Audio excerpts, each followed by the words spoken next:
तर या ठिकाणी श्रेयांश आहे तो सकाळ सकाळी उठलेला आहे आणि बसलेला आहे गाडीवरती खेळत आणि त्याच्या बाजूने आहेत बाकी सर्व चिल्ली पिल्ली आणि त्यांचं चाललेलं आहे टाईमपास.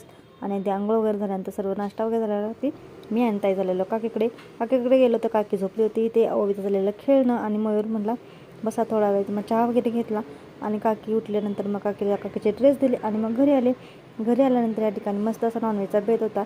सो आम्ही जेवलो आणि जेवल्यानंतर ताई आणि मी निघालेलो. ताई श्रेयांशच्या मागे लागलेली पप्पी दे, पण श्रेयांश काही पप्पी द्यायला मागे नाही आणि तो खूप जोरात ओरडत होता तुम्ही बघू शकता.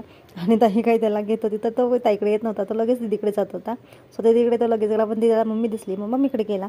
या ठिकाणी मावशीही माझ्यासोबत येत होती, तेव्हा मोठ्याच्या पाया पडत होते सर्वजण. सो मीही पडले आईच्या मावशीच्या मोठ्याच्या पाया पप्पांच्या पाया पडलो आणि आता सर्वांना बाय बाय करून इथे निघणारच होतो. तो वहिनी म्हणल्या हळदी कुंकू लावूया. सो इथे आता सगळं सुवासिनींचा कार्यक्रम चाललेला आहे हळदी कुंकवाचा. आणि नंतर मग एकमेकांचे आशीर्वाद घेतले वहिनींनी बाईंनी पाया पडल्या आणि नंतर आम्ही निघालेलो बाहेर. हे बाय बाय करण्यातच किती वेळ ते सगळे लुडबुडत होते आणि बाहेर शेवटी गेलो. सो आमचं पिल्लू आता म्हणते जावा तो सगळ्यांना बाय बाय करून वैतागला होता. सो आता आम्ही निघालेलो आहोत बाहेर. बाय बाय करत येईपर्यंतच वेळ जात होता आणि त्यात आल्यानंतरही चाललेलं आहे बाय बाय बाय बायच अजून पण. आणि या ठिकाणी श्रेयांची सर्वजण कॉपी करत आहे, कारण श्रेयांश बाय बाय कसा करतोय ते चाललं होतं जावा जावा चाललं.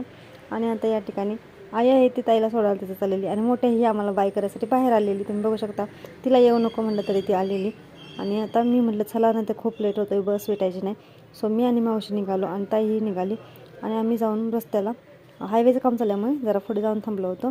सो इकडे आता मी बस घावल्यानंतर आम्ही 1 तासभर आम्हाला वेट करावं नंतर मग आम्ही गेलो बसने. आणि ते बघा कराड आलेलं आहे. सो कराडमध्ये पोचल्यानंतर बस स्टँडवरती वरदला मी उठवत होते उठ म्हणून आणि नंतर मग आम्ही बसने ढेबळीला आलो. सो चला तर मग आम्ही तर पोचले. तुम्ही पण पटकन सबस्क्राईब करून घ्या. Bye bye.